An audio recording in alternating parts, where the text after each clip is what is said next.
அனைவருக்கும் அன்பான வணக்கம். நான் உங்கள் குமார். இன்றைக்கி வீடியோ பதிவில் நாம் எதை பற்றி பார்க்க போகிறோம் அப்படின்னா, நம்மளை விட்டு பிரிந்து போன உறவுகளை அவர்களாகவே தானாக வந்து பேசக்கூடிய ஒரு எளிமையான மிகவும் சக்தி வாய்ந்த தாந்திரிக முறையை பற்றி தான் பார்க்க போகிறோம். இதை பார்க்குறதுக்கு முன்னக்கூட்டி நம்ம சேனலை சப்ஸ்கிரைப் பண்ணாதவங்க சப்ஸ்கிரைப் பண்ணிடுங்க. பக்கத்தில் உள்ள பெல் பட்டனை மறக்காமல் ப்ரெஸ் பண்ணிடுங்க. அப்போ தான் நான் போடுற பயனுள்ள தகவல்கள் உங்கள் நோட்டிஃபிகேஷனில் உடனுக்குடன் வரும். வாங்க பதிவுக்குள்ளே போகலாம். இது ஒரு முழுமையான லா ஆஃப் அட்ராக்ஷன் மெத்தட் அப்படிங்கிறதுனால இதில் எந்த விதமான மந்திரங்களோ பூஜைகளோ கிடையாதுங்க. இதை யார் வேண்டுமானாலும் பயன்படுத்தலாம். இது யாரெல்லாம் பயன்படுத்தலாம் அப்படின்னு கேட்டால், பிரிந்து வாழும் கணவன் மனைவி, காதலர்கள், நண்பர்கள், பெற்றோர் பிள்ளைகளுக்காக, பிள்ளைகள் பெற்றோருக்காக, காதலர்கள்னு வரும்போது ஒன் சைடாக லவ் பண்ணுறவங்க கூட இதை பயன்படுத்தலாம். ஆனால் யாருனே தெரியாத ஒரு நபருக்காக இதை பயன்படுத்த முடியாது. இந்த தாந்திரிக முறைக்கு தேவைப்படுறது என்ன அப்படின்னு கேட்டால், நம் அன்றாடம் வீட்டில் பயன்படுத்தக்கூடிய ஒரு சாதாரண சிறிய பொருள் தான் கடுகு. இந்த கடுகை வைத்து செய்ய போகிற தாந்திரிகம் தான் இது. இதை நம்ம வீட்டிலே உட்காந்து கூட பண்ணலாம். நல்லா ஒரு விஷயத்தை நோட் பண்ணிக்கோங்க. இந்த டெக்னிக்கை ஒரு நல்ல விஷயத்துக்காக மட்டும் பயன்படுத்துங்க. ஏன்னா இதில் சின்ன ஒரு வசிய முறை இருக்குது. அதனால தான் சொல்கிறேன், நல்ல விஷயத்துக்காக மட்டும் பயன்படுத்துங்க. இந்த முறையை ஆண் பெண் அப்படின்னு சொல்லிட்டு இருபாலினரும் பண்ணலாம். இதை பண்ணுறதுக்கு எந்த ஒரு கட்டுப்பாடும் தடையும் கிடையாது. பொதுவாகவே கடுகு தாந்திரிகம் அப்படிங்கிறது இப்போ வந்தது இல்லைங்க. ஆதி காலம் தொட்டே இந்த தாந்திரிகம் இருக்குது.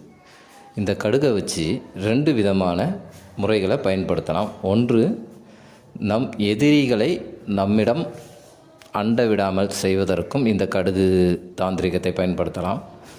2, பிரிந்து போன உறவுகளை நம்மோடு சேர்த்து வைப்பதற்காகவும் இந்த தாந்திரிக முறையை பயன்படுத்தலாம். இப்போ இந்த பதிவில் நாம் பார்க்க போகிறது, நான் இப்போ 2வதாக சொன்ன பிரிந்து போன உறவுகளை சேர்த்து வைக்கக்கூடிய தாந்திரிக முறையை பற்றி தான் பார்க்க போகிறோம். பொதுவாகவே கடுகுக்கு வசிய சக்தி நிறைய இருக்குது.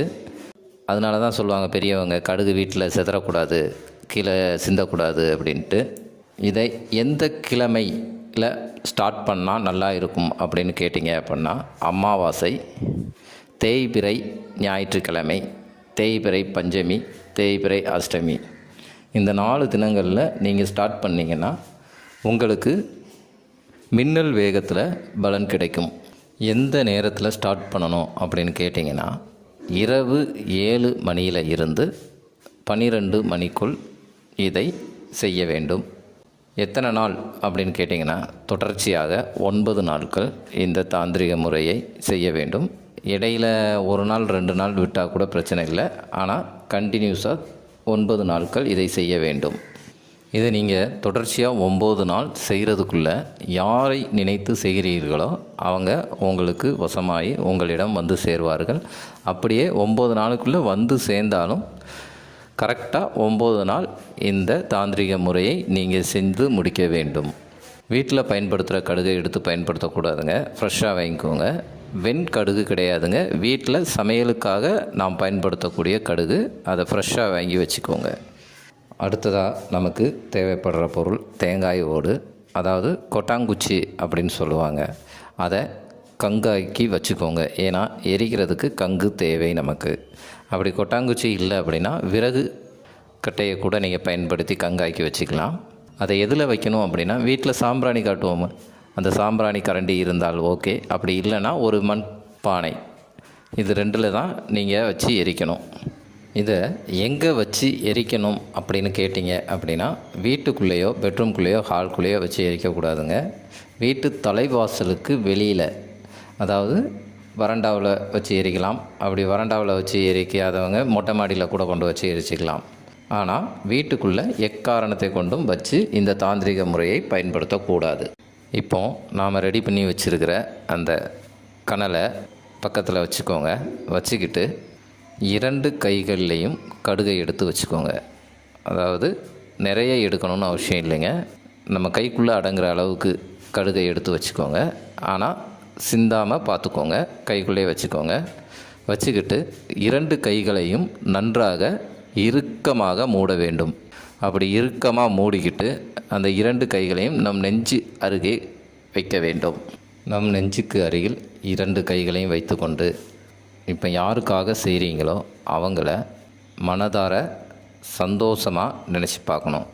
2 கண்களையும் மூடிக்கிட்டு இமேஜின் பண்ணி பாருங்கள். நீங்கள் சந்தோஷமான இருந்த தருணங்களை இமேஜின் பண்ணி பார்த்து அதே உணர்வு நிலையுடன் இருக்கணும். அப்படி ஒரு 2 நிமிஷம் இருந்ததுக்கு அப்புறம் அவங்க பேரை உங்களால் எத்தனை முறை சொல்ல முடியுமோ அத்தனை முறை சொல்லுங்கள். அதிகமாக சொல்லணும் அப்படிங்கிற அவசியம்லாம் கிடையாதுங்க. குறைஞ்சது ஒரு 10 முறையிலிருந்து 20 முறை கூட நீங்கள் சொல்லலாம். ஆனால் சொல்லும்போது அவசரமாக சொல்லாதீங்க.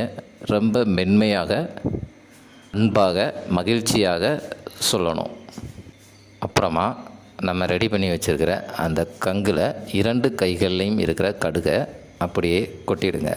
அந்த நெருப்பில் கொட்டினதுக்கு பிறகு ஒரு 5 நிமிஷம் கழித்து தண்ணீர் ஊற்றி அந்த நெருப்பை அணைச்சிருங்க. அப்படி இல்லையா யாரும் பார்க்காத ஒரு ஓரமாக அதை கொட்டிடுங்க.